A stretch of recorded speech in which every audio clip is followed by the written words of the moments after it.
একবার চোখ বন্ধ করে 1 সেকেন্ড ভাবেন, আজ আমরা যাদের রুহের মাগফিরাত কামনা করলাম, এই 20 বছরের ব্যবধানে, 30 বছরের ব্যবধানে, 10 বছরের ব্যবধানে, 50 বছরের ব্যবধানে, আবার এর পরের লোকেরা আমাদের রুহের মাগফিরাত কামনা করে। এটা কি পরিমাণ বাস্তবতা, কি পরিমাণ বাস্তব! এটাকে অস্বীকার করার, না বুঝার কিছুই নাই। মৃত্যুকে না বুঝার কিছুই নেই। কারণ এত বেশি জলজ্জান্ত আল্লাহ তাআলা এটা আমাদের সামনে দেখাইছেন, এত মানুষের মৃত্যু আল্লাহ আমাদের সামনে দেখাইছেন, এটাকে অস্বীকার করার, না বুঝার কিছুই কিছুই নেই। গাফেল সন্তান কোনো কিছুতেই যাকে কোনো আসর করে না। আহা, আপনারা জানেন না, আপনাদের এক এক ছেলের অবস্থা হলো কলিজাটা পাথর হয়ে গেছে। কোনো কিছুই তার কলিজা নাড়ায় না। এত শক্ত জানোয়ার যে খোদার 365 দিনে কোনো দিন ফজরের নামাজ পড়ে না, একদিনও না। মানুষের বাচ্চা এত বড় জানোয়ার হয় কেন? আরে তুই কোন মানুষের বাচ্চা? তুই কোন মার দুধ খাইলি? নাফরমান! কেমনে মানুষ হইল? এটা কি ধরনের মানুষ? একদিনও নামাজ পড়ে? ছি ছি ছি ছি ছি! মুসলমানের বাচ্চা এত বড় জানোয়ার হয় কেমনে? কোনদিন নামাজ পড়ে না। 6 মাসে 9 মাসে কোনদিন বলতে পারবে না নাফরমান কোনদিন 5 ওয়াক্ত নামাজ পড়ছে কিনা। হায় হায়, এত বড় অসভ্য! মায়ের সন্তান হয় কেমনে? বাবার সন্তান হয় কেমনে? চিন্তা কর। কোনো কিছুই ছেলে পেলেদের হালাত হলে এই পরিমাণ লাগাম ছাড়া। কিসের মা, কিসের বাবা, কে তার মা, কে তার বাপ, কে কি তার ধর্ম, তার আল্লাহকে, তার রসুলকে, তারে বানাইছে কে, আসছে কোত্থেকে, কেন আসছে, কি করতেছে, কি করছে, কিচ্ছুর খবর, কিচ্ছুর খবর। আসে, হাঁটে, বুট খায়, বন খায়, মোবাইল টিপে, খারাইয়া মতে, বইয়া মতে, বন্ধু বান্ধবদের সাথে আড্ডা দেয়, মেয়ের পিছনে ঘুরে, অসভ্য অশ্লীল কথাবার্তা বলে। এটা কি এটা জিন্দিগি? এগুলো ভেবে দেখেন। উফ, কোন সুস্থ স্বাভাবিক মানুষ এমন হয়? বলো ভাইয়া, বলো। রাগ করো না বাপ, কে তোমা করে মনে করাই দিবে? কেউ মনে করায়। বাবা আমারও ফিকির শেষ, শুধু টাকা রোজগারের ফিকির। দেশে থাইকা পারো, নইলে বিদেশ গিয়া পারো, কোনো না কোনো ভাবে পয়সা রোজগার করো। টাকা রোজগার করলে মা বাপ খুশি, টাকা রোজগার না করলে না অখুশি। খালাস। এরপরে ইমান আছে কিনা, ইসলাম আছে কিনা, নামাজ আছে কিনা, কোরআন আছে কিনা, আল্লাহ চিনে কিনা, হালাল হারাম কিনা, জায়েজ না জায়েজ না, এত কিছু আমার দরকার। ফুতের জিগায়ও না যে ফুত কামাই যে করতেছ, কি হালাল কামাই করো না হারাম না, এত কিছুর দরকার কি? টাকা দিতেছে, খাইতেছে, ঘুমাইতেছে, বিল্ডিং করতে আসে, জমি কিনতে আসে, আপেল মালটা খাইতেছে। এক ছেলে আমারে নিজে বলছে, আমি সবার ব্যাপারে বলি না, এক ছেলে আমারে নিজে বলছে, হুজুর আমি একটা দেশের নাম বলছে, যেই দেশে আমার কর্মটা ছিল, চলে আসছে ওই দেশ থেকে। আমার বলছে, হুজুর আমার কর্মটা হলো এই, মদের বার, মদের হোটেলে নারী পুরুষ উলঙ্গ জিনাবে বিচার করে, আমার দায়িত্ব শুধু পাশে দাঁড়িয়ে মদের বোতল নিয়ে দাঁড়ায় থাকা, যতবার তারা চায় অতবার তাদেরকে মদ গ্লাসে ঢেলে দেওয়া, তাদের হাতে তুলে দেওয়া। এর বিনিময়ে আমার মাসে বেতন 2 লাখ টাকা। মুসলমান, মুসলমান, মুসলমানের সন্তান, বাংলাদেশের সন্তান। তো এই টাকা যখন বাবা খাচ্ছেন, বিল্ডিং করতেছে, কোনো টেনশন নাই। আমি আবারও বলছি, আমি সবার জন্য বলি, ওই বলছি দেখে অট্টা কইছি, কথা বুঝছেন? আমি তো নাম ঠিকানা বলি না। এই জন্য আমার বাপ, ডাক দিয়েন না, ডাক দিয়েন না, একজনও ডাক দিয়েন না, অসভ্যরে ডাক দিয়েন না। হ্যাঁ হ্যাঁ, ডাক দিবেন কেন? হাইওয়ানকে ডাক দিবেন কেন? শুনেন, আপনারাই শুনেন, এত এত মানুষ শুনতে হবে না। যদি আমার এই কথা একজনে বুঝেন, আমি মনে করি এতটুকুই আমার লাভ। দুইজন বুঝতে দুইজনই লাভ। আল্লাহ আমাদেরকে তৌফিক দান করে। চলেন, কোরআনুল কারীমের এই সূরাটি 99 নম্বর সূরা। 114টি সূরা কোরআন শরীফে, তন্মধ্যে এটা হলো 99 নম্বর, 30 নম্বর পারা। পুরা কোরআনুল কারীমের মধ্যে মোট 30 পারা। এই মোট 30 পারার মধ্যে এটা হলো 30 নম্বর পারার সূরা, 99 সূরা নম্বর। সূরাটির নাম হচ্ছে জিলজাল, সূরায়ে জিলজাল। জিলজাল শব্দের অর্থ বা জালজালা, জিলজাল একই শব্দ, দুইটার দুই রকম ব্যবহার। অর্থ হলো ভূমিকম্প। জিলজাল শব্দের অর্থ কি বলেন? ভূমিকম্প। ভূমিকম্প, এই যে জমিন কাঁপে, ভূমিকম্প হয়, এই সূরার অর্থ হলো এইটা। এই ভূমিকম্প বলতে, জিলজাল বলতে আল্লাহ তাআলা কিয়ামতের ভূমিকম্প বুঝাইছে। পৃথিবীতে এমনিতে প্রতিনিয়ত মাঝে মধ্যে বিভিন্ন এলাকা ভেদে, অঞ্চল ভেদে ভূমিকম্প হয়। হ্যাঁ, আধা মিনিট, 30 সেকেন্ড, 40 সেকেন্ড, 50 সেকেন্ড, কিংবা তার চাইতে সামান্য কম বেশি এরকম সময় ভূমিকম্প হয়। এতেই বহু ক্ষয়ক্ষতি হয়। যখনই যেখানে কোথাও ভূমিকম্প হয়, তো সেখানে অনেক ক্ষয়ক্ষতি হয়, ঘর বাড়ি বিভিন্ন কিছুর অনেক ক্ষতিগ্রস্ত হয়। কিন্তু আল্লাহ তাআলা বলেন একটি চূড়ান্ত ভূমিকম্প আছে, যেই ভূমিকম্পটা যখন হবে তখন একসাথে আল্লাহর সৃষ্টি পুরাটা জমিন একসাথে ভূমিকম্প হবে, এবং সেটা কতক্ষণ থাকবে সেটা আল্লাহই জানে, সেটা আল্লাহই জানে। এরকম ভূমিকম্প হবে, আর সেই ভূমিকম্পটা হলো কিয়ামতের ভূমিকম্প। অর্থাৎ এই পৃথিবী ধ্বংস করার জন্য আল্লাহ তাআলা তার গোটা সৃষ্টি জগৎকে মউত দিবেন। মৃত্যু দুই রকমের, একটা হলো ব্যক্তিগত পৃথক একক মৃত্যু, আর একটা হলো গোটা আলমের মৃত্যু। সবার যখন পৃথক মৃত্যু হয় তো এটারে বলে মউত, আর গোটা পৃথিবীর যখন আল্লাহর সৃষ্টি সবটার যখন একসাথে মৃত্যু হবে সেটারে কয় কিয়ামত। সেটাই কিয়ামত, ওইটাও একটা মৃত্যু। আসমানের মউত হবে, জমিনের মউত হবে, সূর্য চন্দ্র গ্রহ নক্ষত্রের মৃত্যু হবে, অর্থাৎ সব কিছু শেষ হবে। তো এই যে কিয়ামত, এটা আমাদের ঈমানের অংশ, এটা হবেই হবে, এটা হবেই হবে। আখিরাত, কিয়ামত, এই পৃথিবী একদিন ধ্বংস হবে, শেষ হবে, এটা কোরআনুল কারীমের অসংখ্য আয়াতে আল্লাহ তাআলা বলছেন, বারবার বলছেন, বারবার, যে বান্দা, যত সুন্দরী তোমার কাছে লাগে দুনিয়া, যত আকর্ষণীয় মনে হয় না কেন দুনিয়া, একে তো তুমিও থাকবে না, একে তো দুনিয়া নিজেই থাকবে। দুটোটা মনে রাখবে, না তুমি থাকবে স্থায়ী, না দুনিয়া থাকবে স্থায়ী, কোনোটাই না। তুমিও মৃত্যুবরণ করবা, একদিন দুনিয়ারও মৃত্যু হয়েছে, দুনিয়ারও মৃত্যু হয়েছে। প্রতিটা মানুষকে মরতে হবে, এটা আমরা সবাই জানি। কুল্লু নাফসিন যায়িকাতুল মাউত, সমস্ত আত্মা, সমস্ত প্রাণ, আল্লাহ তাআলা বলেন মৃত্যুর স্বাদ গ্রহণ করুন, মৃত্যুর স্বাদ গ্রহণ করুন। কুল ইন্নাল মাউতাল্লাযী তাফিররুনা মিনহু ফাইন্নাহু মুলাকীকুম। আল্লাহ তাআলা বলেন, হে নবী, আপনি বলে দেন, ও দুনিয়াবাসী, মৃত্যু থেকে তোমরা যেখানেই পলায়ন করো না কেন, মৃত্যু তোমাদের সাথে সেখানে গিয়েই নিজেই মোলাকাত করবে, সাক্ষাৎ করবে। তুমি ডাকতে হবে না, মৃত্যু নিজেই আসে, মৃত্যু নিজেই আসে। আইনামা তাকুনু ইউদরিকুমুল মাউতু ওয়ালাউ কুনতুম ফি বুরুজিন মুশাইয়াদা।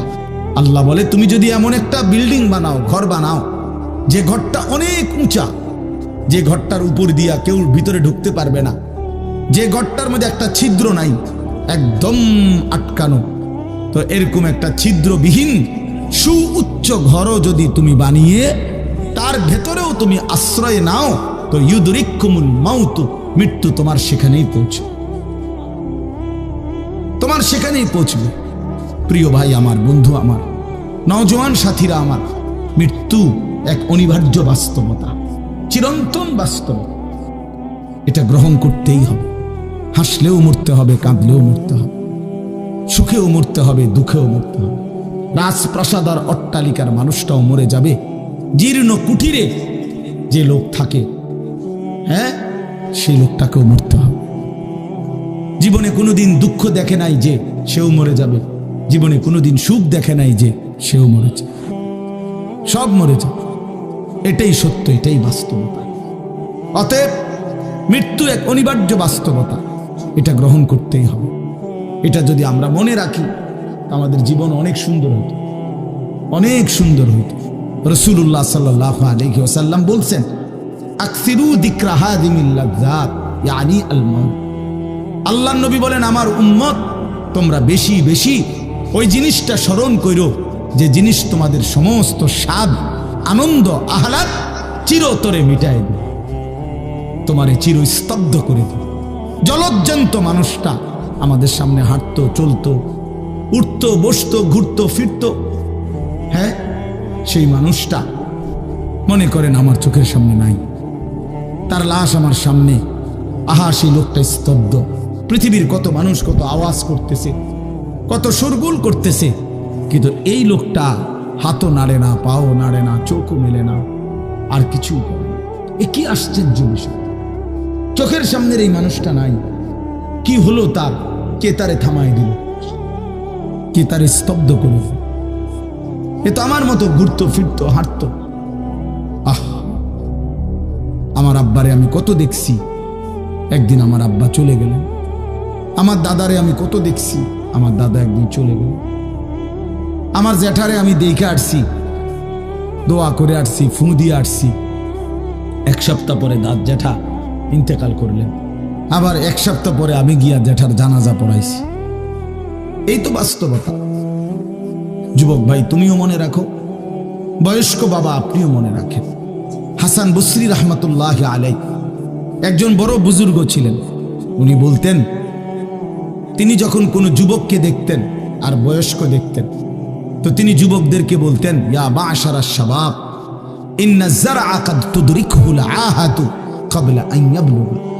তিনি উপদেশ দিতেন, হে যুবকগণ শোনো, সব ফুল, সব ফল, সব গাছ চারা পরিপক্ক পাকা পর্যন্ত পৌঁছায় না, তার আগেই অগণিত ফুল, অগণিত ফল, অগণিত চারা গাছ ঝরে যায়। এটা উনি মনে করাইতেন মৃত্যুর কথা। উনি এটা বুঝাইতেন, যুবক তুমি দেখো, একটা আম গাছের মধ্যে যতগুলো মুকুল ধরছে ফুল, সবগুলো আম হয় না। যতগুলো আম ধরছিল ছোট ছোট, সবগুলো বড় পাকা পর্যন্ত যায় না, তার আগেই ঝরে যায়। ঝরেই যায় বেশি, থাইকা যায় অল্প। তার মানে যুবক, কিশোর, তরুণ এই বয়সেই মৃত্যু হয় বেশি, বৃদ্ধ পর্যন্ত পৌঁছে কম। পুরা বাড়িতে অনেক সময় এমন হয় একজনও বয়স্ক লোক নাই, একজনও নাই। আমার ঘর, আমার বাপ চাচাদের যে ঘর, সেখানে আপনার এখন আমার চাচাতো ভাই, জ্যাঠাতো ভাই, আমার ভাই বেরাদর সব মিলাইয়া আমাদের ছেলে পেলে ভাই বাতিজা মিলে না হয়তো 60-70 জন আছি আমরা, কিন্তু আমাদের একজনও বয়স্ক লোক নাই। আমার দাদাও নাই, দাদিও নাই, জ্যাঠাও নাই, চাচাও নাই, আমার আব্বাও নাই, কেউ নেই। তাইলে কেন এমন হলো? তাহলে বোঝা গেল অধিকাংশই ঝরে যায়, কবরে চলে যায়, মৃত্যু হয়ে যায়। এই জন্য ধোঁকা না খাওয়া। আরেকটা হলো, বয়স্ক লোককে দেখলে উনি বলতেন, হাসান বসরি রহমতুল্লাহ আলাইহি, ইয়া মা'শারা শুয়ুখ, হে বৃদ্ধগণ। উনি তাদেরকে জিজ্ঞাসা করতেন যে, মা ইউনতাজারু বিসসারআ ইযা বালাগা, যখন কোনো ফসল পাইকা যায় তখন আর বাকি থাকে কি? কি বাকি থাকে? কাটা। কথা বলে না, কি বাকি থাকে? ক্বালু আল হাসাদ, বা কাটাটা বাকি থাকে, পাইকা তো গেছে। তার মানে আপনারা পাইকা তো গেছেন, বয়স তো হয়েই গেছে, আর শুধু মৃত্যুটা বাকি, আর শুধু মৃত্যুটা বাকি। তাইলে যুবককে বলতেন, তুমি ভেবো না তুমি বৃদ্ধ হবা, কারণ অসংখ্য ফুল তো আগেই ঝরে যায়, অসংখ্য ফল তো আগেই ঝরে যায়, অসংখ্য গাছ তো আগেই ঝরে যায়। আবার বৃদ্ধকে বলতেন যে আপনার তো আর কিছুই বাকি নাই, আপনি তো পাইকেই গেছেন, এখন শুধু কাটা, কবর, মৃত্যু ছাড়া আর বাকিটা কি? তাহলে মৃত্যু ভুলে না যাওয়া, মৌত ভুলে না যাওয়া। রাসূলুল্লাহ সাল্লাল্লাহু আলাইহি ওয়াসাল্লাম বলেন, কাফা বিল মাউতে ওয়াইজান। নবীজি বলেন, কোন মানুষ যদি মৃত্যুর কথা স্মরণ করে, তার ওয়াজের জন্য, নসিহতের জন্য এটাই যথেষ্ট, এটাই যথেষ্ট। আমরা কিতাবে পড়ছি, হযরত ওমর রাদিয়াল্লাহু তাআলা আনহু, এত বড় সাহাবী, উনি বলতেন, কুল্লা ইয়াউমিন ইউকালু মাতা ফুলান মাতা ফুলান ওয়ালা বুদ্দা মিন ইয়াউমিন ইউকালু মাতা ওমর। তিনি বলতেন, হায় শোনো, প্রতিদিন ঘোষণা হয় আজ অমুকের মৃত্যু হলো, অমুকের মৃত্যু হলো, অমুকের মৃত্যু হলো। অচিরেই একদিন ঘোষণা হবে আজ ওমরের মৃত্যু হলো, আজ ওমরের মৃত্যু হলো। উনি বলেন, এই ঘোষণা শুনবে খুব দ্রুত একদিন। এই জন্য বাপ, এই আমাদের ব্যক্তিগতভাবে প্রতিনিয়ত মৃত্যু হচ্ছে, ঠিক এভাবে আমরা তো মরছি, একদিন এই গোটা আলমের মৃত্যু হবে, একদিন এই গোটা সৃষ্টিটাই আল্লাহ তাআলা গুটায় ফেলবে। আচ্ছা, কি আশ্চর্য কথা, এটা কি অবাক করা। এক মিনিট যদি কেউ বিবেক দিয়া ভাবে, যারে বলে কি হুজুর, বলেন কি, এত বড় আসমান ভেঙে যাবে, এই সূর্য খসে পড়বে, চাঁদ খসে পড়বে। আল্লাহ তাআলা বলছে, ইযা সামাউন ফাতারাত, আসমান ভেঙে যাবে, ওয়া ইদাল কাওয়াকিবুন তাসারাত, তারকারাজি খসে খসে পড়বে, ইযা শামসু কুব্বিরাত ওয়া ইদাল কাওয়াকিবুন তাসারাত। আল্লাহ তাআলা বলছেন, সূর্যটা গুটায় ফেলা হবে, পাহাড়গুলো বালির মতো, তুলার মতো উঠতে থাকবে। ইদা রাজ্জাতিল আরদু রাজ্জা, এই জমিনের মাটিগুলো রেজা রেজা, পাউডার পাউডার হয়ে যাবে। ওয়া ইদাল বিহারু ফুজ্জিরাত, সমুদ্র, খাল, বিল, নদীর পানিগুলো সব টকবগে উতরাইয়া গরম হইয়া বাষ্পের মতো উড়ে যাবে। না কোথাও পানি থাকবে, না কোথাও গাছ থাকবে, না আসমান থাকবে, না জমিন থাকবে, কিছু। আচ্ছা, এটা কেমন কথা, এটা কেমন আশ্চর্য বিষয়। এই গোটা আলমের মৃত্যু হবে। আল্লাহ তাআলা কোরআনুল কারীমে বিশ্বাস করেন, অসংখ্যবার এই কথা এটা বলছে, এটা হবেই হবে। ইদা ওয়াকাতিল ওয়াকিআ, আল্লাহ বলেন এই ঘটনাটা ঘটবে। লাইসা লি ওয়াকাতিহা কাযিবা, এই ঘটনা মিথ্যা মনে করার মতো কেহ নাই।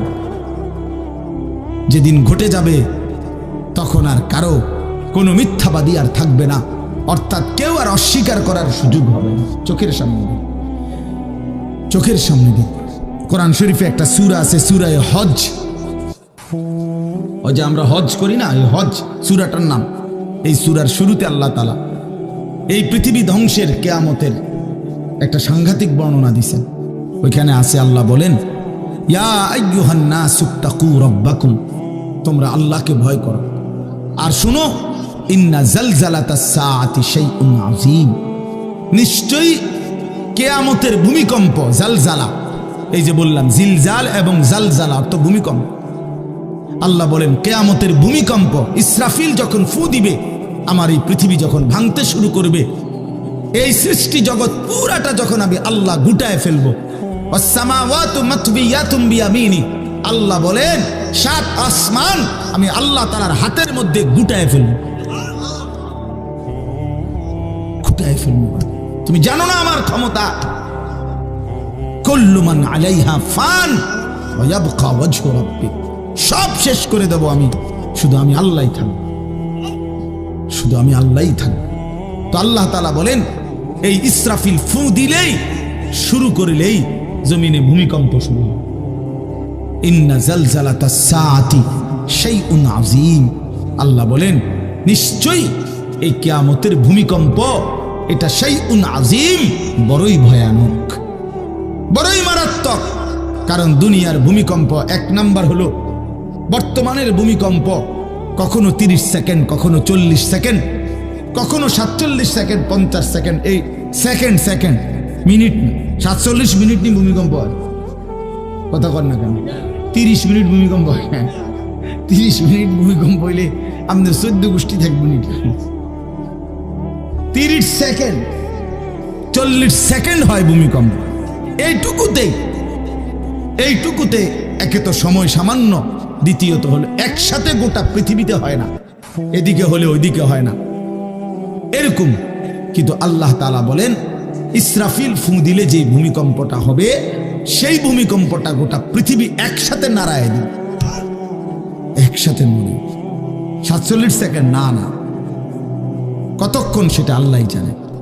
তখন অবস্থা কি হবে? মানুষের আতঙ্ক, এই ভূমিকম্পে আতঙ্ক। হ্যাঁ, আমি একবার চাঁদপুর মাহফিলে ছিলাম, রাত্রে ঘুমাইছি মসজিদের রুমে, ইমাম সাহেবের রুমে। এই সময় ভূমিকম্প আইছে, দরজা খুলে দিছি দৌড়। মসজিদের মাঠে আইছি দাঁড়াইয়া, চাই যে পুরা গ্রামের মানুষ সব আইসা বলছে হই হুল্লোড় চিৎকার, হায় হায়। অথচ সবাই চিৎকার দিতে দিতে ভূমিকম্প শেষ। ভূমিকম্প হয়েছেই তো অল্প একটু, কিন্তু এটুকুর আতঙ্কেই যা হুজুর পাবলিক বরাবর। কিসের হুজুর আর কিসের পাবলিক, বক্তা শ্রোতা সমান। এই এখন মনে করেন ভূমিকম্প হইলে আমরা সব দিব দৌড়। আমি এখানে বুজুর্গি দেখাইব, এটা হ্যাঁ, আমি একটা বড় হুজুর বেটা প্রধান বক্তা, আমি লড়লে কি মাইসে কি করব? আপনি কি করবেন? আমার সময় কো, আমার জান নিয়ে কথাটা। আল্লাহু আকবার। তো এই সামান্য ভূমিকম্প, কিন্তু আল্লাহ তাআলা বলেন ইসরাফিল সিংহা ফু দিলে যে ভূমিকম্প হবে বান্দা, সেটা বড়ই ভয়ানক, সেটা সারা পৃথিবী নড়বে একসাথে। তখন কি হবে? মানুষের আতঙ্ক। ইয়াউমা তারাউনাহা তাযহালু কুল্লু মুরদিআতিন আম্মা আরদাআত। এই 1 নম্বরে আল্লাহ বলেন, যে মা তার বাচ্চাটাকে দুধ পান করাইতেছিল, এই কোলের বাচ্চা, দুধের বাচ্চা, আপন মা তার দুধের বাচ্চা ভুলে যাবে, ফেলে দিবে, ছুঁড়ে মারবে, আর মা পাগলের মতো দৌড়ানো শুরু। কোরআন শরীফের আয়াত। ওয়াতাদাউ কুল্লু যাতি হামলিন হামলাহা। এবং আল্লাহ তাআলা বলেন যে মায়ের পেটের বাচ্চা 10 মাস পূর্ণ হয়ে গেছে, আগামী 2 ঘন্টা 5 ঘন্টা পরে বাচ্চাটা এমনিতেই প্রসব হইতো। আল্লাহ তাআলা বলেন ইসরাফিলের ফু দিলে জমিন যখন কাঁপতে শুরু করবে, তো এই গর্ভধারিণী মা, গর্ভবতী নারী পাগলের মতো এভাবে ছুটবে, দৌড়বে, নিজের গর্ভের বাচ্চা নিজেই পড়ে যাবে। ও তারান নাসা সুকারা, আল্লাহ বলেন মাতালের মতো সমস্ত মানুষগুলো ছুটতে থাকবে। ফাইদা বারিকাল বাসার ওয়া খাসাফাল কামার ওয়া জুমিআ আশ-শামসু ওয়াল কামার। আল্লাহ তাআলা বলে চন্দ্র সূর্য আলোহীন হয়ে যাবে, সূর্য চন্দ্র এক হয়ে যাবে। ওয়া জুমিআ আশ-শামসু ওয়াল কামার ইয়াকুলুল ইনসানু ইয়াওমাইদিন আইনাল মাফার। লোকেরা দৌড়বে আর ছুটবে, মানুষ একে অপরকে জিজ্ঞেস করবে ভাইয়া পালাবো কোথায়, দাঁড়াবো কোথায়? কোথাও তো স্থির কোনো জায়গা নাই, কোথায় দাঁড়াবো? আল্লাহ তাআলা বলেন কাল্লা লা ওয়াজার, না বান্দা, সেদিন আর কোথাও জায়গা মিলবে না। ইলা রাব্বিকা ইয়াওমাইদিনিল মুস্তাকার, আজকে শুধুই কেবল তোমার আল্লাহর কাছেই আশ্রয় ঠিকানা। এভাবে বহু আয়াত কোরআনুল কারীমের মধ্যে আল্লাহ তাআলা বর্ণনা করছেন। আমার ভাই, তো এই ইসরাফিলের ফু দিলে গোটা আলমের মৃত্যু হবে, ভূমিকম্প শুরু হবে। তো এই ভূমিকম্প কেন হবে? এই কাঁপতে কাঁপতে সমস্ত কিছু ভাঙ্গা একসাথে, এই সব কিছু আল্লাহর সৃষ্টি, সমস্ত কিছুই জমিনের তলদেশে চলে যাবে।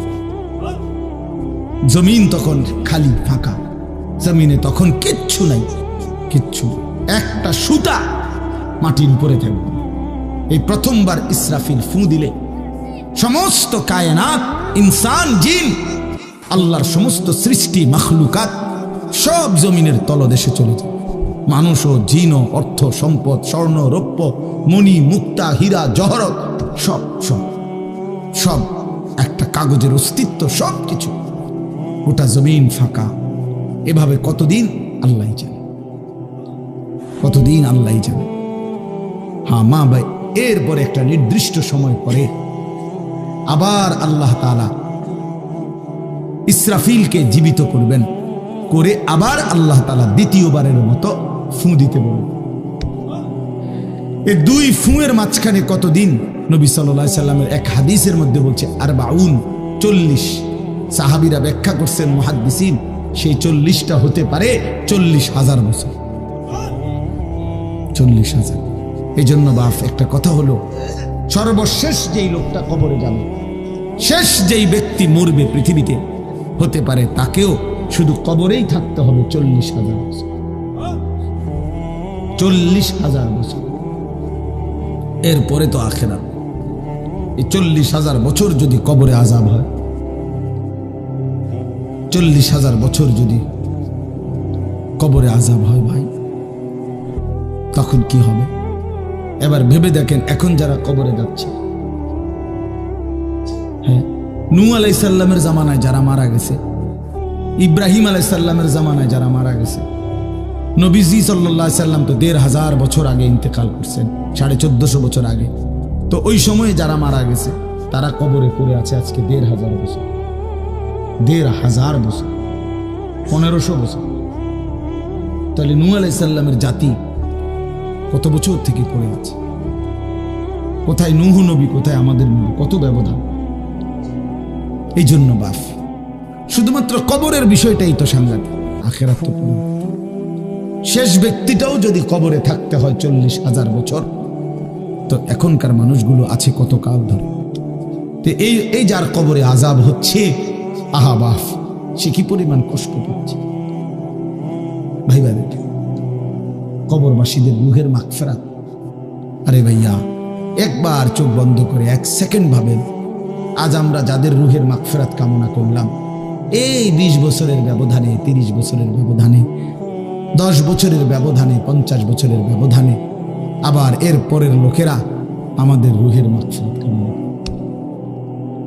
এটা কি পরিমাণ বাস্তবতা, কি পরিমাণ বাস্তবতা! এটাকে অস্বীকার করার, না বুঝার কিছুই নাই, মৃত্যুকে না বুঝার কিছুই নেই। কারণ এত বেশি জলজ্জান্ত আল্লাহ তাআলা এটা আমাদের সামনে দেখাইছেন, এত মানুষের মৃত্যু আল্লাহ আমাদের সামনে দেখাইছেন, এটাকে অস্বীকার করার, না বুঝার কিছুই নেই। তো চলেন, এরপরে আল্লাহ তাআলা ইসরাফিলকে আবার জীবিত করবেন।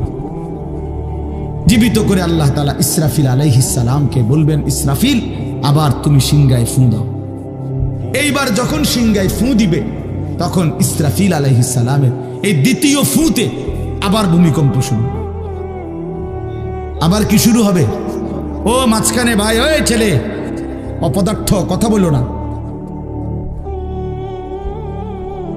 হাসাহাসি করো না, কারো কথা বাকি থাকলে, দুষ্টামি বাকি থাকলে উঠে চলে যাও, বাহিরে আলাদা জায়গা আছে।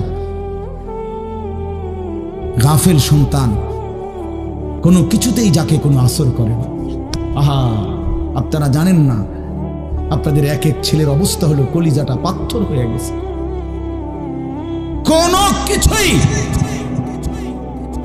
তার কলিজা নাড়ায় না।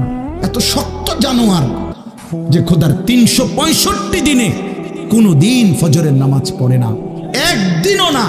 মানুষের বাচ্চা এত বড় জানোয়ার হয় কেন? আরে তুই কোন মানুষের বাচ্চা? তুই কোন মার দুধ খাইলি? নাফরমান! কেমনে মানুষ হইল? কি ধরনের একদিনও নামাজ পড়ে? ছি ছি ছি ছি ছি! মুসলমানের বাচ্চা এত বড় জানোয়ার হয় কেমনে? কোনদিন নামাজ পড়ে না, 6 মাসে 9 মাসে কোনদিন বলতে পারবে না নাফরমান কোনদিন 5 ওয়াক্ত নামাজ পড়ছে কিনা। হায় হায়, এত বড় অসভ্য! মায়ের সন্তান হয় কেমনে? বাবার সন্তান হয় কেমনে? চিন্তা কর, কোনো কিছুই।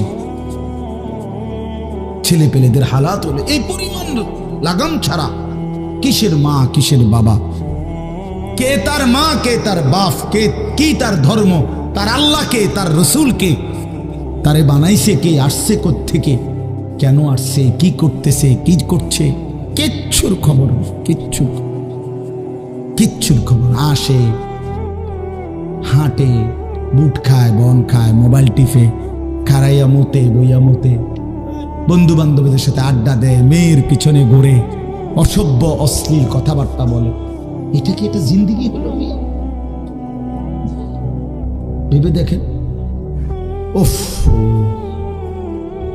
কোন সুস্থ স্বাভাবিক মানুষ এমন হয়? বলো ভাইয়া, বলো। রাগ করো না বাপ, কে তোমা করে মনে করাই দিবে? কেউ মনে করা। হা, বাবা মারও ফিকির শেষ, শুধু টাকা রোজগারের ফিকির। দেশে থাইকা পারো, নইলে বিদেশ গিয়া পারো, কোনো না কোনো ভাবে পয়সা রোজগার করো। টাকা রোজগার করলে মা বাপ খুশি, টাকা রোজগার না করলে না অখুশি। খালাস। এরপরে ইমান আছে কিনা, ইসলাম আছে কিনা, নামাজ আছে কিনা, কোরআন আছে কিনা, আল্লাহ চিনে কিনা, হালাল হারাম কিনা, জায়েজ না জায়েজ না, এত কিছু আমার দরকার। ফুতের জিগায় না যে ফুত কামাই যে করতেছ, কি হালাল কামাই করো না হারাম না, এত কিছুর দরকার কি? টাকা দিতেছে, খাইতেছে, ঘুমাইতেছে, বিল্ডিং করতে আসে, জমি কিনতে আসে, আপেল মালটা খাইতেছে।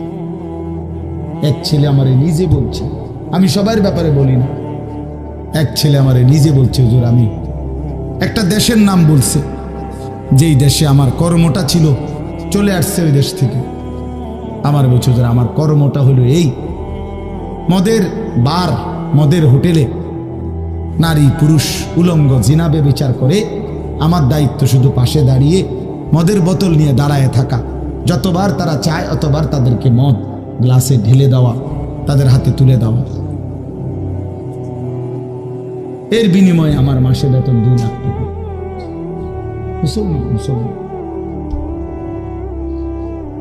মুসলমানের সন্তান, বাংলাদেশের সন্তান। তো এই টাকা যখন বাবা খাচ্ছেন, বিল্ডিং করতেছে, কোনো টেনশন নাই। আমি আবারও বলছি, আমি সবার জন্য বলি না, ওই বলছি দেখে অট্টা কইছি, কথা বুঝছেন? আমি তো নাম ঠিকানা বলি না। এই জন্য আমার বাপ, ডাক দিয়েন না, ডাক দিয়েন না, একজনও ডাক দিয়েন না, অসভ্যরে ডাক দিয়েন না। হ্যাঁ হ্যাঁ, ডাক দিবেন কেন? হাইওয়ানকে ডাক দিবেন কেন? শুনেন, আপনারাই শুনেন, এত মানুষ শুনতে হবে না, কোনো অসুবিধা নেই, কোনো অসুবিধা নেই। আমি তো এটাই বুঝাইতে চাইতেছি, প্রত্যেকটা মানুষ আজকে মুসলমান। আমরা ঘর দেখায়, ফার্নিচার দেখায়, বিল্ডিং দেখায়, হুজুর দোয়া করেন, ঘরটা করছি, হুজুর দোয়া করেন। কিতা দোয়া করতে হবে না, কিতা দোয়া করতে, বিল্ডিং এর দোয়া কিতা? আবার ইট বালুর লেগে দোয়া করে লাভ কি বেড়া?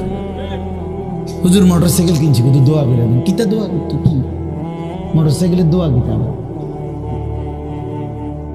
আজীব লাগে না? বাস্তব এগুলো ছাদ ডালাই দিয়ে মাইজ গে, হুজুর কত দোয়া করে দেন, ছাদ ডালাই দোয়া। হ্যাঁ, ওটা ছাদ ডালাই করে, ওটার ফুতে মোবাইলে অশ্লীল উলঙ্গ ছবি দেয়। ওটার সন্তান উনি দাঁড়াইয়া রয়েছে মিস্ত্রির সামনে, ওনার গাম বাইয়া বাইয়া পড়তেছে ছাদ ডালাইয়ের দিন, আর অসভ্য জানোয়ার সন্তান বন্ধুদের সাথে উলঙ্গ ছবি দেখতেছে। ওই জানোয়ারের জন্য উনি ছাদ ডালাই দিতেছে, ওই হাইওয়ানের জন্য উনি ঘর করে দিয়ে যেতেছে। উনি কবরে জায়গা ঘর করে দিয়ে গেছে, এর জন্য ঘর করলেন? ছি ছি ছি ছি ছি। আমার দেওয়া ঘরে আমার কষ্টের কমাইয়ে এখানে বসে বসে রঙিন ছবি দেখবে, উলঙ্গ দৃশ্য দেখবে ঘরে শুয়া শুয়া সারা রাত। এর জন্যই আমার জীবনের এই অর্জন, এই ছিল আমার উপার্জনের উদ্দেশ্য। আহ, কতবার বললে বুঝবেন? কেমনে বললে বুঝবেন? কারে বললে বুঝবেন? আল্লাহ মাফ করে দেন। চলেন বাপ, তো বলতেছিলাম আল্লাহ তাআলা ইসরাফিল আলাইহিস সালামকে বলবেন আবার ফু দাও। তো তিনি দ্বিতীয়বারের মতো ফু দিলে জমিন আবার ভূমিকম্প শুরু হবে।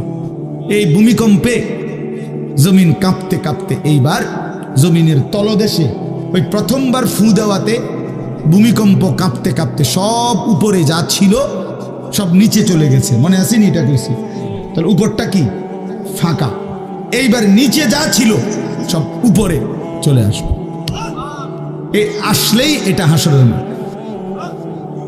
সমস্ত নিচের জিনিস যা কিছু, একেবারে মানুষ, গরু, ছাগল, হাঁস, মুরগা, জিন, ইনসান, গদ, দুয়ার, বাজার, ব্যবসা, দোকান, টাকা, হীরা, জহরত, মণি, মুক্তা, টাকা পয়সা, অর্থবিত্ত, সব সোজা কথা জমিনের তলদেশের সব কিছু জমিনের উপরে উঠে আসবে। এই উঠে আসলেই এইটা হাসরের মাঠ।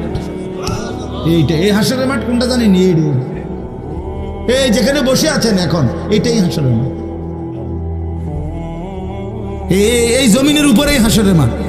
বাকি শুধু আল্লাহ কোরআন বলছে ইদাল আরদু মুদ্দাত, আমি আল্লাহ জমিনটাকে টেনে আরো লম্বা করে দেব, আরো বড় করে দেবো, আর কি প্রশস্ত করে দেবো। কারণ ওই যে পিসের মানুষ খারাপ লাগবে না? মানুষ তো দাঁড়াই বসেই আদম আলাইহিস সালাম থেকে নিয়া, মানুষ বেশি না? মানুষ, গরু, ছাগল, হাঁস, মুরগা, জিন, ভূত সব খারাপ না? সব দাঁড়াবে তো। এই জন্য আল্লাহ তাআলা বলেন জমিন আমি প্রশস্ত টেনে দিব, লম্বা করে দিব, এতটুকু। বাকি এটাই হাসরের মাঠ, এটাই হাসরের মাঠ। এই কথাটাই এখানে আল্লাহ তাআলা উল্লেখ করছে। ইদা জুলজিলাতিল আরদু জিলজালাহা, যখন দ্বিতীয়বারের মতো ইসরাফিলের ফু দিলে জমিনের ভূমিকম্প শুরু হবে। ওয়া আখরাজাতিল আরদু আসকালাহা, আল্লাহ তাআলা বলেন তখন জমিন তার তলদেশে যা ছিল সমস্ত জমিনের তলদেশে, এগুলো এতদিন জমিনের বোঝা ছিল, বোঝা মানে মাটির নিচে, এগুলো সে মনে যেন ফোজা কান্দে লইছে। এবার ওয়া আখরাজাতিল আরদু আসকালাহা, জমিন তার বোঝা মানে জমিনের তলদেশে যা ছিল সে এবার তা জমিনের উপরে উঠাই দিল, উপরে উঠাই দিল। এরপরে আশ্চর্য কথা শুনেন, এরপরের কথাটার জন্য রাসূলুল্লাহ সাল্লাল্লাহু আলাইহি সাল্লাম হাদিসে বলছেন, এই ভাই শুনেন, ছেলেরা তোমরাও শোনো। নবী সাল্লাল্লাহু আলাইহি সাল্লাম বলেন এই জমিনের তলদেশ থেকে যখন সবকিছু উপরে উঠে আসবে তখন অর্থ সম্পদ, হীরা জহরত, মণি মুক্তা, স্বর্ণ রৌপ্য এগুলো স্তূপ আকারে উঠে আসবে জমিনের উপরে, মানে হাসরের মাঠে। তো নবীজি একেবারে স্পষ্ট হাদিস, নবীজি সাল্লাল্লাহু আলাইহি সাল্লাম বলেন তখন এই স্বর্ণ রৌপ্য, টাকা পয়সা, হীরা জহরত এগুলো, এই অর্থ সম্পদগুলো আল্লাহর কুদরতে কথা বলবে। স্বর্ণের টুকরা কথা বলবে, কথা বলবে, রৌপ্যের টুকরা কথা বলবে, এগুলো কথা বলবে। কথা কি বলবে? এগুলো তখন ওই নাফরমান মানুষগুলোকে ডাক দিবে, ডাক দিবে, আইয়ুহাস সারিক, হে চোর, এদিকে আও, এই সম্পদের জন্য চুরি করেছিলে, আজ যা দরকার নাও। আইয়ুহাল কাতি', হে ডাকাত, এদিকে আও, এদিকে আসো, এই সম্পদের জন্য ডাকাতি করছিল, আজ নাও। হে আত্মীয়তার, আইয়ুহাল কাতি', আত্মীয়তার সম্পর্ক ছিন্নকারী ব্যক্তি, আসো। এই জন্য ভাইয়ের সাথে যুদ্ধ করছো, বোনের সম্পদ নষ্ট করছো, চাচারে সম্পত্তি দাও নাই, এই জন্য, এই দুনিয়ার জন্য নাও, এখন না, এখন যা লাগে নাও। এইভাবে প্রত্যেক নাফরমান পাপীকে, হে হারামখোর, সুদ করে দিগা, এখানে টাকা যা লাগে নে, নে বাটপার, এখান থেকে টাকা নে, কি পরিমাণ টাকা দরকার ছিল নে। এইভাবে রাসূলুল্লাহ সাল্লাল্লাহু আলাইহি সাল্লাম বলেন দুনিয়ার এই সম্পদগুলো কথা বলবে আর ডাকবে। ডাকলে মানুষ, আচ্ছা এটা তখন কেরম লিখবো? কথা বোঝেন নাই? এডিজন কথা বলবে, ডাকাডাকি করবে, মানুষ কি বলবে? লোকেরা তো সবাই দাঁড়াইছে, মানুষও তো দাঁড়াইছে, তারারই তো ডাকতেছে, তো তারা কি বলবে? ওয়াকালাল ইনসানু মা লাহা, আল্লাহ নিজেই বলতেছে, লোকেরা তখন মানুষগুলো বলবে মা লাহা, এটা কি হলো? আরে এটা কি কারবার? এগুলো কথা বলে কেমনে? এগুলো কি কয়? এরা আমারে চিনলো কেমনে? আমি যে সিটার, আমি বাটফারে চিন্না লাইলো, ইন্নারিল্লাহ, একেবারে পুরা ধরা, অনবিচার আচার কিছুই শুরু হয়েছে না, এখনই বেজ্জুতি, বাকিটা তো অবস্থা খারাপ। মানে অর্থাৎ মানুষগুলো অবাক হয়ে বলবে মা লাহা, কি হলো জমিনে, কি হলো এগুলোর, এরা এমন করছে কেন, এরা কথা বলছে কেন। আল্লাহ বলেন ইয়াউমাইদিন তুহাদ্দিসু আখবারাহা, আল্লাহ তাআলা বলেন বান্দা হে কি দেখছো হবে, এই মাত্র দেখলা স্বর্ণ রূপ্য টাকা পয়সা কথা বলে, এখন না দেখবা আসল খেলাটা। ইয়াউমাইদিন তুহাদ্দিসু আখবারাহা, আল্লাহ বলেন এখন দেখবা সরাসরি এই হাসরের মাঠে তোমার সামনে তোমার পায়ের নিচের জমিন তোমার পুরা জিন্দেগির কথা, তোমার যত তথ্য ভালো কিংবা মন্দ, নেক কিংবা গুনাহ, তোমার সমস্ত কিছু রাতের কিংবা দিনের, একাকী কিংবা প্রকাশ্যের, গোপন কিংবা আড়ালের, আল্লাহর কসম জমিন সবটা এখন তোমার সামনে বলে দিবে। ইয়াউমাইদিন তুহাদ্দিসু আখবারাহা, রব্বুল আলামিন বলেন জমিন সবটা কথা বলে দিবে, ভালোটাও মন্দটাও, আলোটাও অন্ধকারটাও, একাকীয় অন্ধকারেও প্রকাশ্যেও সবার মাঝেও সব বলে দিবে। রাতের চুরি বলে দিবে, রাতের তাহাজ্জুদটাও বলে দিবে, মদের আড্ডার কথাও বলে দিবে, জুয়ার আড্ডার কথাও বলে দিবে। সারা রাত যুবক উলঙ্গ ছবি দেখেছ, আল্লাহর কসম সেটাও বলবে। যে যুবক মালিকের সেজদা দিয়েছে সেটাও বলবে। তাহাজ্জুদ শোনাবে, আবার সবার সাথে যে জামাতে নামাজ পড়েছে এটাও বলবে, সব কিছু বলে দিবে। আল্লাহ বলেন যদি মানুষ ভাবতে চাও জমিন কিভাবে কথা বলে, স্বর্ণরৌপ্য কিভাবে কথা বলে, আল্লাহ বলেন বিআন্না রাব্বাকা আওহা লাহা, আল্লাহ তাআলা আদেশ করেছেন বলেই কথা বলে। আল্লাহ বললে, হুকুম করিলে আল্লাহর গোটা কায়নাত, গোটা সৃষ্টি জগৎটাই কথা বলে। ওয়াশাহিদা আলাইহিম সামউহুম ওয়া আবসারুহুম ওয়া জুলুদুহুম বিমা কানু ইয়ামালুন। আল্লাহ বলে হাসরের ময়দানে বান্দা তোমার কান, তোমার চোখ, তোমার সারা দেহের চামড়া, জুলুদুহুম তোমার সারা দেহের চামড়া, হাসরের ময়দানে তোমার পুরা জিন্দেগির কর্মকাণ্ড বলে দিবে। চামড়াগুলো বলবে, চামড়া মানুষের শাহওয়াত চামড়াতে। এই জন্য সমস্ত যৌনতার ঘটনা, অসভ্যতার ঘটনা শরীরের চামড়া বলে দিবে। মানুষের শাহওয়াত চামড়া, কথা বুঝছেন কিনা? হ্যাঁ, চর্মে চামড়ার মধ্যে শাহওয়াত, কামনা বাসনা, যৌন চাহিদা। এই জন্য যত লোক দেখবেন বিভিন্ন হসপিটালে, যত ডাক্তার চর্মরোগের ডাক্তার, তত লোক যৌন রোগেরও ডাক্তার। হ্যাঁ, চর্ম ও যৌন রোগ বিশেষজ্ঞ, এটা একই বিষয়, একই চ্যাপ্টার। চামড়া মানে আল্লাহ তাআলা বলেন তোমার চামড়া বলে দিবে কত রাত কত দিন নারীর প্রতি অবৈধ আগ্রহ, অস্থিরতার, বেহায়াপনার, অসভ্যতা করেছিলে।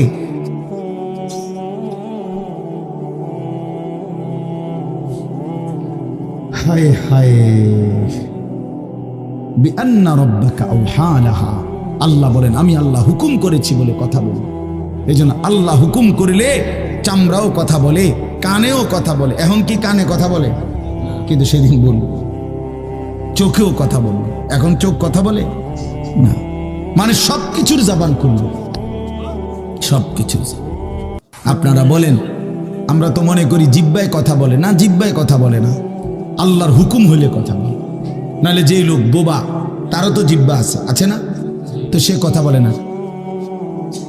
যে লোক কানে শুনে না, তো তার কি আপনার এইভাবে কান বলতে কিছু নাই, তো সে শুনে না কেন, কথা বলেন না কেন? আল্লাহর হুকুম। যার চোখ, যে চোখে দেখেন, এই যে জুয়েল ভাই, আমি মূলত তার মহব্বতেই মাহফিলটা দিছি। তো এই যে দেখে না, তো তার এভাবে তো চোখ আছে, সে দেখে না কেন? আল্লাহ তাআলার হুকুম নাই বলে দেখে, ঠিক কিনা বলেন না কেন? মজার বিষয় হলো রাসূলুল্লাহ সাল্লাল্লাহু আলাইহি সাল্লাম হাদিসে স্পষ্ট বলেছেন, বিশ্বাস করেন, একেবারে বিশুদ্ধ হাদিস। আল্লাহ তাআলা তার দুইটা চোখ নিয়ে গেছে, নবীজি বলছেন সে যদি সবর করে আল্লাহর হুকুমের উপরে চলতে পারে, রাসূলুল্লাহ সাল্লাল্লাহু আলাইহি সাল্লাম বলেন আল্লাহ তাআলা তাকে এই দুইটা চোখ নিয়ে যাওয়ার কারণে, অন্ধ বানানোর কারণে সে যে সবর করলো, আল্লাহ রসুল বলছেন আল্লাহ তাআলা নিশ্চিত তাকে জান্নাত দান করবে। এই জন্য তুমি ভাই সবর করো। মালিকের এই দুনিয়া দেখতে পারল না তো অপেক্ষা করো, একদিন জান্নাত দেখবা, জান্নাতের হুর দেখবা, তো আরো মজা হবে যে আমি প্রথমেই জান্নাতই দেখলাম, জান্নাতই দেখলাম। যা মালিক দুনিয়া দেখলাম না তোমার, তুমি আমারে জান্নাত দেখাই। আল্লাহ তৌফিক দান করেন।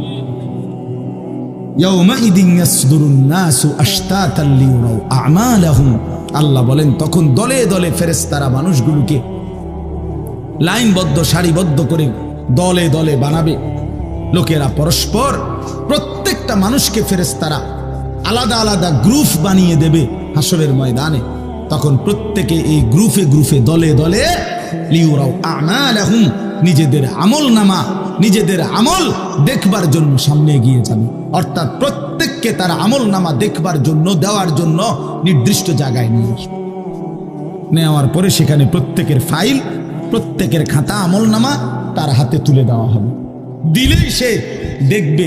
আল্লাহ বলতেছেন ফামান ইয়ামাল মিসকালা যাররাতিন খায়রান ইয়ারা, এক বিন্দু, এক অণু পরিমাণ, পরমাণু পরিমাণ, সামান্য থেকে সামান্য পরিমাণও নেকি, কল্যাণ, তাও তুমি দেখতে পাবা। ওমান ইয়ামাল মিসকালা যাররাতিন শাররান ইয়ারা, বিন্দু থেকে বিন্দু মন্দ যা করেছিলে তাও তুমি দেখতে পাবে। এক জাররা, মূলত জাররা বলে তাফসীরের মধ্যে লিখছে লা ওয়াজনা লাহু লা জিনাতা লাহা, যেটার কোনো ওজন হয় না, এত সামান্য, এত সামান্য, ওজন নাই, মানে 100 গ্রামও না, 10 গ্রামও না, 1 গ্রামও না, আধা গ্রামও না, এত সামান্য, এটার কোনো ওজন নাই, ওজন নেই, ওজন আসে না আর কি, ওজনে হয় না, এরে বলে জাররা। তাফসীরের মধ্যে লিখছে কোন ব্যক্তি, হযরত আব্দুল্লাহ ইবনে আব্বাস বলেন, কোন ব্যক্তি যদি মাটিতে এমনি হাত মারে, মানে হাত লাগাইয়া আবার উঠাই লাইছে, তখন এই যে বালুগুলো লাগছে, এই বালুর যেগুলো হাত থেকে ঝরে পড়ে কণা, এগুলো তার চাইতে সামান্য এক জাররা। আমার উস্তাদ বলছিলেন ছাত্র জীবনে আমাদেরকে যে মানুষ যে কাপড় ধুইয়া চিপে, কাপড় এমনি চিপ্পা রোদ্রে দেয় না, মানে চিপ্পাই তো ফানি ফালায়, তো কাপড় চিপ্পা সাইরা মানুষের একটা স্বভাব হইল রৌদ্র দেওয়ার আগে এটার একটা ঝাড়া মারে, লুঙ্গিটারে একটা আগে কি মারে, ঝাড়া দিয়া এরপরে দেয়। এই যে লুঙ্গিটা ঝাড়া দিলে যে ছোট্ট ছোট্ট পানির ফোঁটা ছিটকাইয়া পড়ে, এই ফোঁটা এগুলো পিচ্ছি পিচ্ছি, এগুলো এক একটা জাররা, অথবা তার চাইতে ছোট, এটার ওজন আসবে না, এটা 1 গ্রামও হবে না, আধা গ্রামও হবে না। এই সামান্য ভালোটাও তুমি দেখবা, মন্দটাও দেখবে। কেমনে আড়াল করবেন ভাই? নিজেকে আড়াল করবেন কেমনে বাপ? যুবক তুমি কেমনে আড়াল করবা? কোরআন শরীফে আছে, আল্লাহ বলেন ইয়াউমা তুবলাস সারাইর, বান্দা আমি হাসরের ময়দানে তোমার অন্তরের গোপন বিষয়গুলো, যেগুলো কেউ শুনে নাই, তুমিও বলো নাই, বলে দেব। হ্যাঁ, আফালা ইয়ালামু ইযা বু'সিরা মা ফিল কুবুর ওয়া হুসিলা মা ফিস সুদূর। আল্লাহ তাআলা বলেন এই বুকের ভিতরে, অন্তরের ভিতরের যেই কথাগুলো, সেগুলো খুলে দেব। এই জন্য আজকে আমার কথা এখানেই শেষ। আমি এতটুকু কথাই বলতে চাই, এই 99 নম্বর সূরাটা আমাদেরকে এই কথার সবক দিচ্ছে যে আমরা আমাদের জিন্দেগির 1 সেকেন্ড, একটি নিঃশ্বাস আড়াল করবার সুযোগ নেই। হিসাব দিতে হবে, হিসাব দিতে হবে। 1 মিনিট, 1 সেকেন্ড, 1 পলক, 1 লম্হা, 1 মুহূর্ত আমাদের আড়াল করবার সুযোগ নাই ভাই। ভালোটার প্রতিদানও নিতে হবে, মন্দটারও প্রতিদান নিতে হবে। তাইলে কেন জীবন নষ্ট করব? কেন হায়াত নষ্ট করব? আমার অনুরোধ রইল, যতগুলো যুবক ছেলে আছো ভাই, তোমাদের কাছে অনুরোধ, মৌলানা কথা বলবে, এরপরে আরো একটু বয়ান হলে এরপরে দোয়া হবে, কিন্তু আমার মাঝখান দিয়ে এই কথাটাই আমি অনুরোধ করে বললাম, প্রত্যেকেই দয়া করে আল্লাহর ওয়াস্তে, আল্লাহর ওয়াস্তে নিজের জীবনের কদর করো ভাই। আমার এটাই শেষ কথা। যুবক ছেলেরা, তুমি আমার সাথে এখন যাইবা না, আমিও তোমার সাথে যাব না। এই দুনিয়াও যেমন আমি আলাদা চলে যাচ্ছি, আপনারাও আলাদা চলে যাবেন।